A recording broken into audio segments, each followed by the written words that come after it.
Bonsoir à tous, bienvenue dans votre JTM en direct sur KTV. Nous sommes le mercredi 6 février. À la une de cette édition, des enseignants à nouveau en grève ce matin. Le SNUPP FSU Mayotte a répondu à l'appel à la mobilisation nationale unitaire pour exiger d'autres mesures d'urgence pour les accompagnants des élèves en situation de handicap, les AESH. Le syndicat attend des mesures fortes qui bénéficieraient à la fois au personnel concerné, aux élèves accompagnés et à l'ensemble de l'école. Cela passe par une revalorisation immédiate des salaires, la création d'un statut véritable pour les AESH ou encore des emplois stables, pérennes et reconnus. Paul Arthur Avit est allé à la rencontre de la poignée de manifestants réunis ce matin devant le vice-rectorat. Reportage. Il n'était pas moins d'une quarantaine à se réunir ce matin devant le vice-rectorat. Le SNUPP FSU a répondu présent à l'appel à la mobilisation nationale unitaire du mercredi 6 février pour exiger d'autres mesures d'urgence pour les AESH, les accompagnants des élèves en situation de handicap. On revendique notamment la création de corps d'AESH, d'agents AESH. On demande la revalorisation immédiate de leur salaire et versement de primes parce que ils exercent aussi, certains exercent dans des en zone prioritaire. Un métier difficile, sous-payé et un manque de reconnaissance. Une situation qui n'évolue pas malgré les années de combat avec le gouvernement. Les AESH exercent quand même depuis plus de 10 ans. En 2016, 15-16, il y a eu un changement où effectivement on a identifié des AESH, les agents AESH, et en leur proposant des contrats à durée indéterminée. Mais ils restent toujours dans un statut précaire, dans une situation précaire, avec des salaires véritablement insignifiants et qu'on demande à normaliser cela. Il faut savoir qu'on aura toujours besoin d'AESH d'ici jusqu'à la fin des écoles. Voilà. À la suite de cette manifestation, les représentants ont été reçus par le chef de cabinet du vice-rectorat. Ce dernier a écouté leurs doléances et a assuré les faire remonter jusqu'en métropole. Autre colère dans votre 19h, celle des pompiers du département. Ce matin, nous recevions sur notre plateau un représentant du syndicat national des pompiers. Ahmed Alaoui est revenu sur les nombreuses revendications des soldats du feu mahorais. Insécurité, absence de mutuelle, absence de congés payés ou encore manque d'équipement. Les pompiers du SDIS exigent que les droits élémentaires s'appliquent à Mayotte. Ils en appellent à leur hiérarchie afin notamment qu'une commission hygiène et sécurité voit officiellement le jour. Le point dans ce sujet avec au montage Leslie Vimenet. Depuis plusieurs semaines, les pompiers du département exigent de meilleures conditions de travail. Plusieurs mouvements ont ainsi vu le jour à l'aéroport, même si c'est dans l'ensemble du SDIS 976 que le malaise couve. On a un gros problème de sécurité. Vous savez, les casernes de Mayotte, c'est pas ce que l'on a en métropole. Vous êtes une personne, n'importe qui de la population peut traverser une caserne à Mayotte. C'est impossible à métropole. Rentrer dans une caserne comme ça. Rentrer dans une caserne.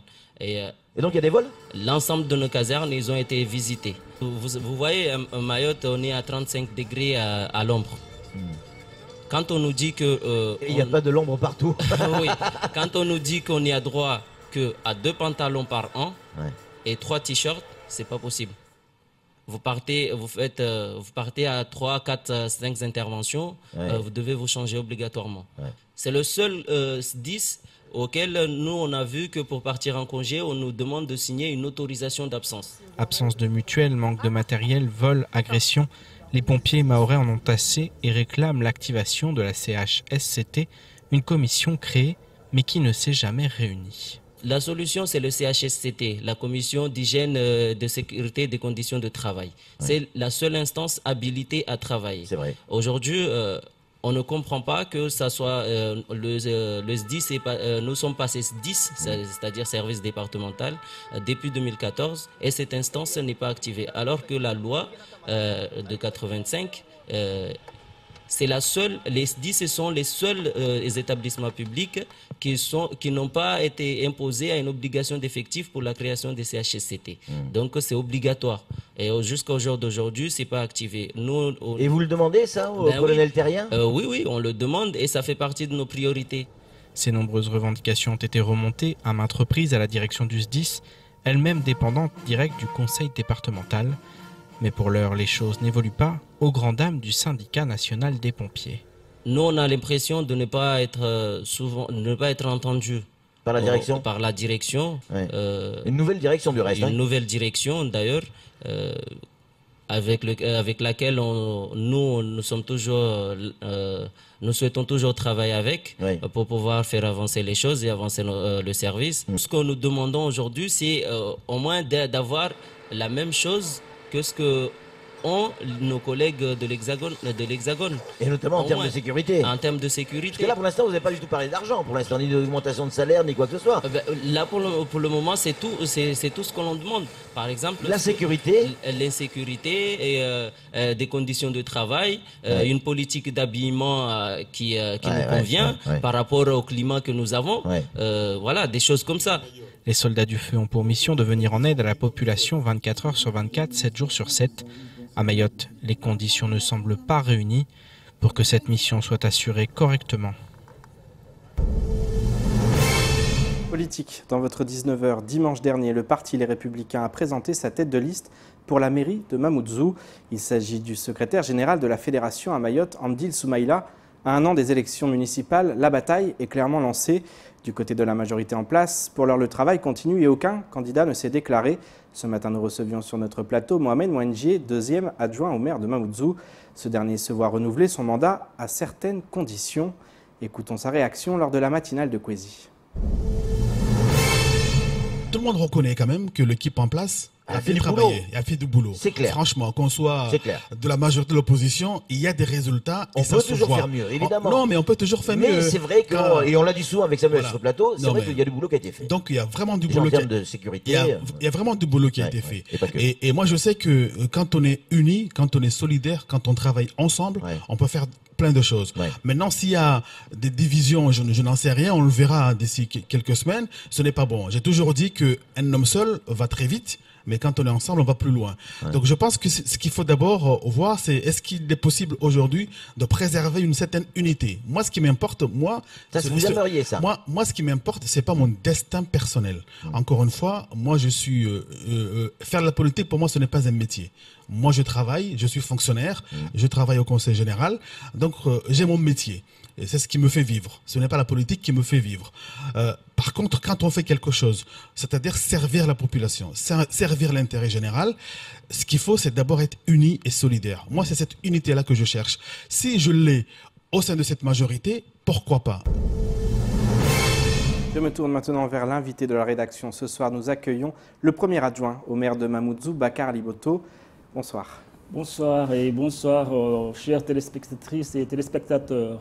Alors, vous êtes ici pour parler de la convention signée hier entre la direction des finances régionales et la ville de Mamoudzou. Mais avant cela, une petite réaction au propos du second adjoint à la mairie. Il a expliqué qu'il était prêt pour repartir un second mandat avec cette équipe municipale. Est-ce que vous voyez repartir pour un second mandat, vous, de votre côté, avec cette équipe, hein?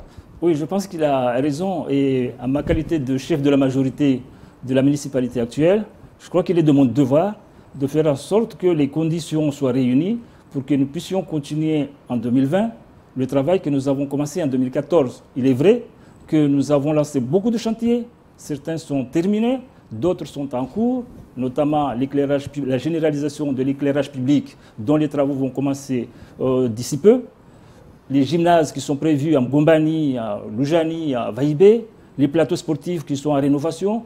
Il y a plein de chantiers, je ne vais pas faire la liste aujourd'hui, nous aurons l'occasion d'y revenir. Donc je dis, effectivement, nous avons la meilleure équipe depuis plusieurs générations à Mamoudzou.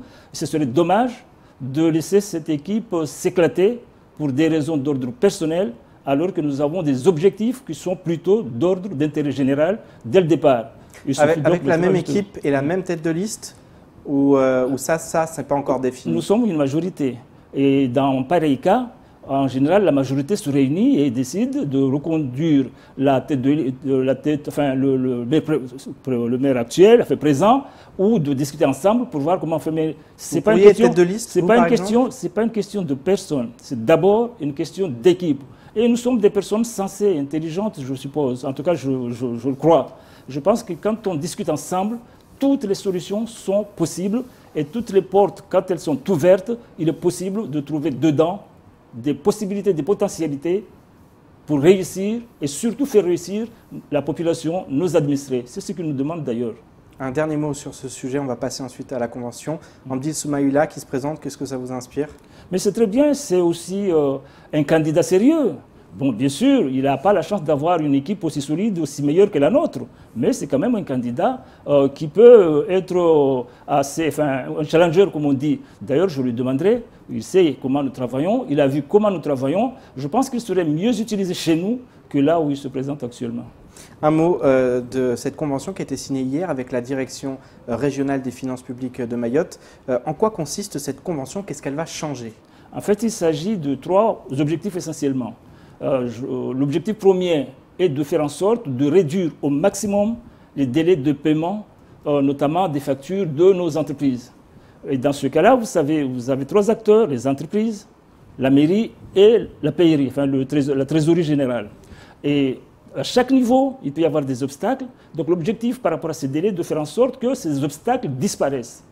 Le deuxième axe concernant cette convention concerne plutôt l'augmentation des recettes. Comment faire pour que la commune de Mamoudzou puisse augmenter ses recettes, bien sûr, par l'intermédiaire de la fiscalité, mais aussi par d'autres voies. Et ça passe par l'adressage. Vous avez fait un travail au niveau de l'adressage, nous avons fait complètement le travail. Nous avons délibéré sur l'ensemble de la commune, c'est-à-dire toutes les rues de la commune, de tous les quartiers, de tous les villages, sont déjà on a donné des noms.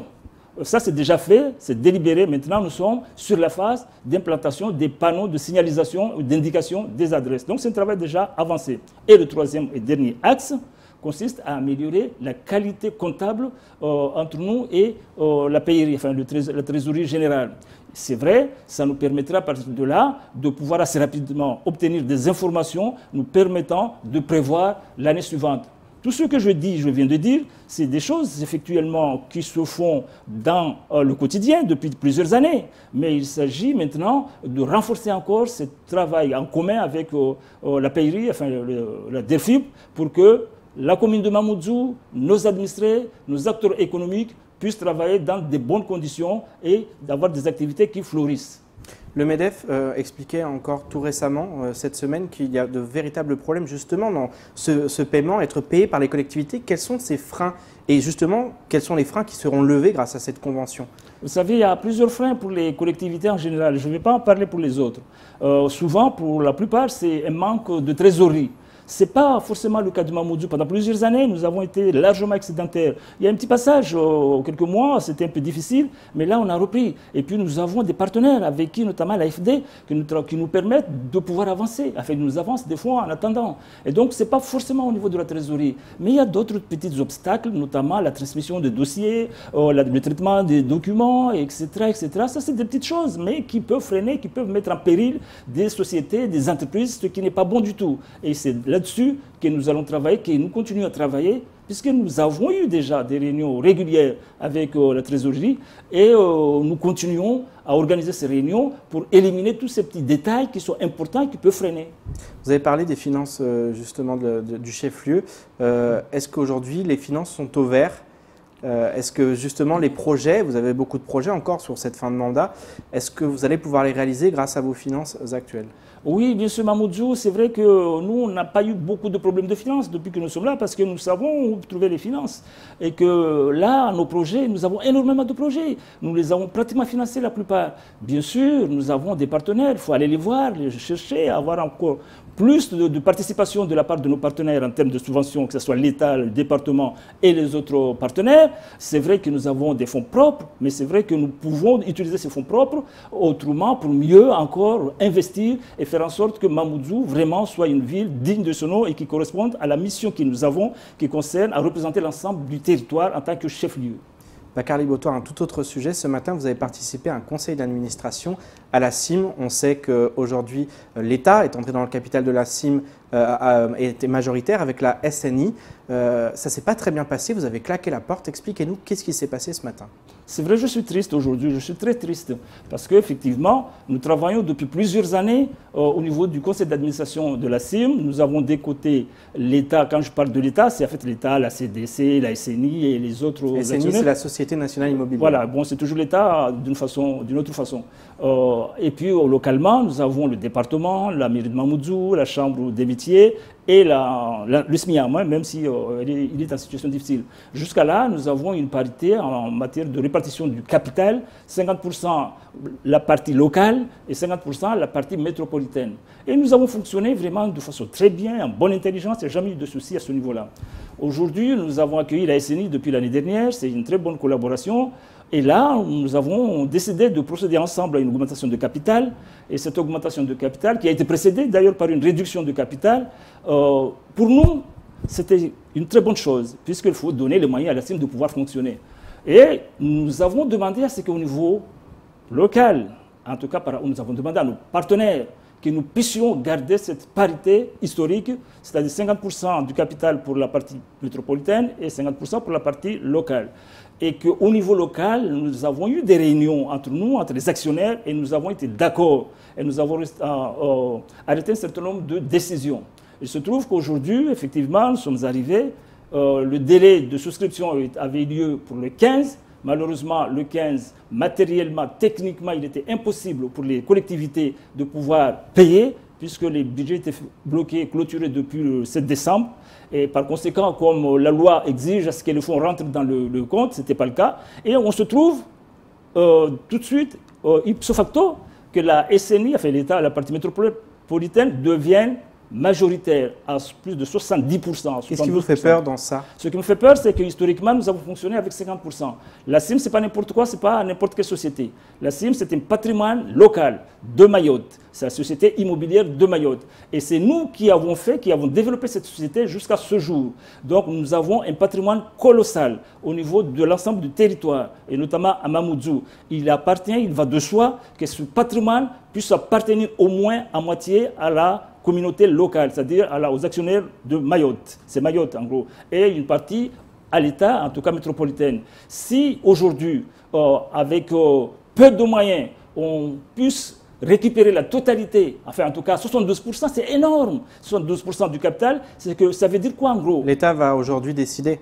Mais c'est lui, dans cette société, c'est simple, c'est le droit. C'est lui qui a la majorité à partir de 51% qui décide. Et que les autres sont là, ils peuvent participer, mais ça ne pratiquement grand-chose. Donc ce que je trouve inadmissible, c'est que nous sommes arrivés à cette situation, d'autant plus que nous, au niveau local, nous nous sommes mis d'accord pour que si jamais on n'arrive pas à trouver une autre solution pour arriver à cette parité, nous devrions quitter le conseil d'administration. Malheureusement, je me suis trouvé le seul à pouvoir quitter le conseil d'administration pour dire que ce n'est pas normal, c'est inadmissible, c'est stop, je suis parti, je ne regrette pas, puisque je pense que je devais le faire, d'autant plus que j'ai eu l'aval de mon maire et de mes élus, enfin mes collègues élus de Mamoudzou, pour dire qu'on doit respecter ce qui a été historiquement prévalu dans ce sens.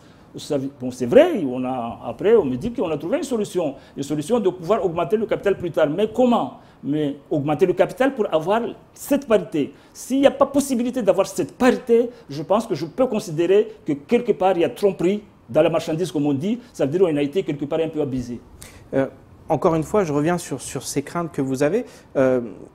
Concrètement, qu'est-ce qui vous fait peur dans le fait que l'État prenne les commandes sur des chantiers? Qu'est-ce que vous craignez en fait par rapport à cette La CIM, c'est le développement de Mayotte. Ça, c'est quand même, il faut mettre en place des politiques de développement. Il y a des enjeux colossaux dans cette île et que la CIM est un acteur important, très important, même s'il n'a pas forcément le rôle qu'elle avait avant, mais c'est quand même un partenaire, enfin, un acteur important dans le développement de Mayotte, notamment concernant le logement et le logement social. Donc on ne peut pas, en tant qu'élu, être absent ou en tout cas se trouver réduit à une situation de figuration dans un conseil d'administration aussi important que celui de la CIM. Et ça, ce n'est pas mon avis tout seul, ce n'est pas l'avis de la commune de Mamoudzou tout seul, c'est l'avis de l'ensemble des élus de Mayotte, puisque nous avons eu l'occasion d'en parler au sein du comité syndical de la CIM avec la présence du représentant du préfet, et nous avons eu l'occasion d'aborder ce sujet au niveau de la réunion avec les maires qui a eu lieu chez M. le préfet sur la Petite Terre, et que tout le monde était d'accord, y compris monsieur le préfet, que c'est un état historique, cette parité entre les deux parties, qui doit être conservée pour non seulement le consensus, le calme, la cohésion sociale et politique dans cette île, et qu'aujourd'hui, ce n'est pas le cas, je vous assure que la majorité, pour ne pas dire la quasi-totalité des élus de Mayotte sont de l'avis, de cet avis que je viens de développer. On ne peut pas faire ça. On est à Mayotte. Un dernier mot justement, comment ça va se passer? Qu'est-ce que vous allez faire? Qu'est-ce que vous prévoyez? Peut-être de vous regrouper et puis de réfléchir à un moyen d'inverser cette tendance, peut-être augmenter le capital à nouveau? L'augmentation de capital aura un sens dans la mesure où cette augmentation de capital sera faite à hauteur de ce qui a été fait déjà. C'est-à-dire rattraper cette différence. Revenir à 50%. Voilà, revenir à 50%. Si ce n'est pas le cas, ce n'est même pas la peine de perdre de l'argent pour ça. Je rappelle que la CIM ne distribue pas des dividendes.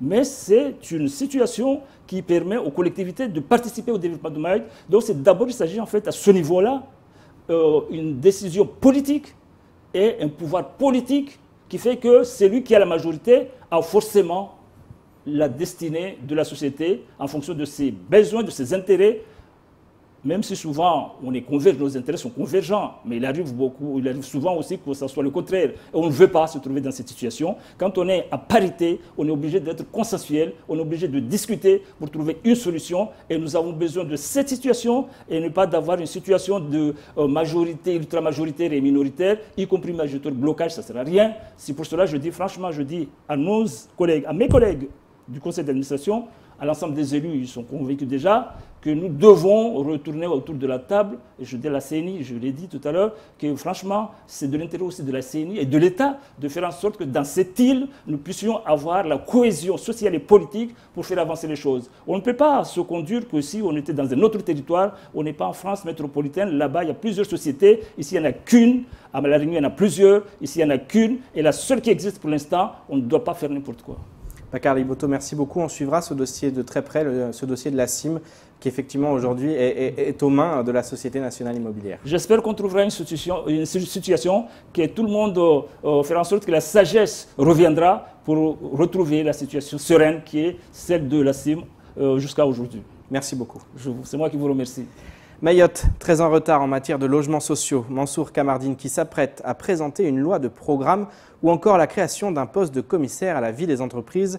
Voilà ce qu'il faut retenir du reste de l'actualité locale. Place au bref de ce mercredi 6 février. Les 5 DOM que sont la Guyane, la Martinique, la Guadeloupe, Mayotte et la Réunion rassemblent 140 quartiers prioritaires sur les 1514 répartis sur le territoire national. L'Observatoire national de la politique de la ville s'est penché sur ces quartiers et publie ainsi 4 fiches consacrées au logement. On apprend que les logements sont nettement plus vétustes en Outre-mer que dans l'Hexagone. Le confort de l'habitat, mesuré en fonction du nombre de défauts graves du logement, est moins bon dans les DOM. Pour Mayotte, 3% des ménages mahorais vivant en quartier prioritaire bénéficient d'un logement social, lorsqu'ils sont 19% en Guyane, 34% en Martinique, 55% en Guadeloupe et 60% à La Réunion. Pour ce qui est des défauts graves recensés dans les logements sociaux, ils sont présents à 79% à Mayotte. Sans surprise, l'île occupe la queue du peloton dans toutes les catégories confondues. A noter que 3 quartiers dits d'intérêt national bénéficieront du nouveau programme national de rénovation urbaine, le village de Kaweni, le village de Majikavo, Koropa et le quartier de la Vigie en Petite Terre. Depuis son élection en tant que député du département, Mansour Kamardine a multiplié les interventions à l'Assemblée nationale. En effet, selon lui, s'il y a beaucoup de déclarations d'amour du gouvernement et de sa majorité pour Mayotte, finalement, il n'y a aucune preuve d'amour. C'est pourquoi le chef de file des Républicains à Mayotte va déposer prochainement une proposition de loi de programme pour Mayotte. Elle sera construite autour de 4 axes. D'abord un plan de développement des infrastructures, pistes longues, 3e quai au port, mise à niveau du réseau routier, connexion au débit pour tous, université de plein exercice, IUT, équipements sportifs, etc. Ensuite, le député souhaite un agenda clair vers l'égalité sociale, code de la santé et de la sécurité sociale, retraite, famille, handicap, minima sociaux, accompagné d'un agenda de rattrapage des dotations aux collectivités. Enfin, il exige un plan d'objectifs de préservation de l'environnement, son lagon, la biodiversité, la connexion à l'assainissement collectif et l'appui à l'assainissement individuel. Un commissaire à la vie des entreprises et au développement productif est nommé pour chacun des départements d'outre-mer. Sa mission consiste à veiller à la mise en œuvre des politiques de l'État en faveur des entreprises d'outre-mer. Il est chargé d'accompagner les entreprises sur leurs problématiques de financement, contribuer à l'émergence de projets stratégiques, aider à l'organisation et au renforcement des filières et soutenir le développement de la dimension internationale des entreprises. Ce poste, actuellement vacant à la préfecture de Mayotte, fait actuellement l'objet d'une procédure de recrutement dans l'attente de la nomination du futur commissaire Alexia Hachet, chargée de mission développement économique au sein du secrétariat général pour les affaires régionales, assure depuis le 1er février 2019 l'intérim, en attendant l'arrivée prochaine d'un titulaire pour ce poste ô combien important. On termine cette édition avec la première semaine de l'apprentissage à Mayotte. Les apprentis sont rares sur le territoire, ils étaient 400 en 2003. Aujourd'hui, on en dénombre seulement 297. Développer ces contrats pour permettre aux jeunes Mahorais d'accéder à l'emploi est donc devenu une priorité, mais les obstacles sont nombreux. Les filières sont rares et le manque d'infrastructures criant. La CMA France et la CMA Mayotte ont à ce titre initié l'opération Apprentis d'un jour en invitant les décideurs du conseil départemental à se glisser le temps de quelques heures dans la peau d'un apprenti. Mariam Saïd, 5e vice-présidente au conseil départemental, a accepté l'invitation. Elle était ce matin apprentie coiffeuse au salon Sense & Run à Kaweni. Marion Tellier. Il est 9 h du matin au salon de coiffure Run & Sense de Kaweni et déjà les premières clientes font leur entrée. Cette matinée semble ordinaire et pourtant c'est une apprentie pas tout à fait comme les autres qu'accueille aujourd'hui Ingrid Naminzo, gérante du salon. Il s'agit là de Mariama Saïd, 5e vice-présidente du conseil départemental, chargée de l'éducation, de la formation et de l'insertion. Du shampoing au brushing en passant par l'application de soins, l'élu se sera prêté à l'exercice avec implication et non sans une pointe d'appréhension. Je suis un peu stressée, je vous dis la vérité. Je tremble un peu parce que là je suis en contact avec une très charmante dame qui voudrait bien sûr se coiffer, et puisque c'est la première fois que je le fais, je n'aimerais pas la faire mal, je n'aimerais pas la décevoir.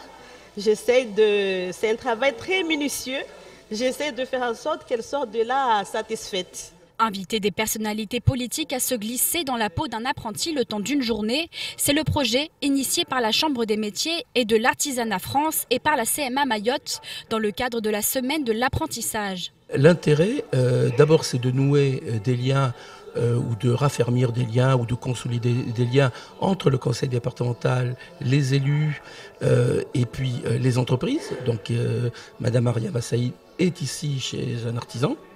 Et puis avec la Chambre de métiers de Mayotte, d'une part, et deuxièmement, de voir pratiquement comment se passe l'apprentissage dans une entreprise. Sur l'île, ce contrat de travail signé entre un jeune de 16 à 25 ans et une entreprise d'accueil reste rare, faute de filières et de centres de formation d'apprentis adaptés. Une situation qui pourrait bientôt évoluer grâce à la loi Avenir professionnel du 5 septembre 2018, avec laquelle il sera bientôt possible de créer un CFA sans accord du préfet, sous condition que l'organisme qui le propose possède une certification. La CMA de Mayotte prévoit également la mise en place de 5 titres professionnels à l'horizon de septembre 2019 sur le principe de coopération régionale internationale. 15 élèves seront à ce titre concernés par ce projet d'une durée de 12 mois qui fédérera des jeunes de Mayotte mais aussi des Comores ou encore de Madagascar. Une première pour l'océan Indien. C'est sur ces images que s'achève cette édition. Tout de suite, la suite de nos programmes. Pour ma part, je vous donne rendez-vous demain dès 19 h pour une nouvelle page d'actualité locale. Bonne soirée sur Kwezi.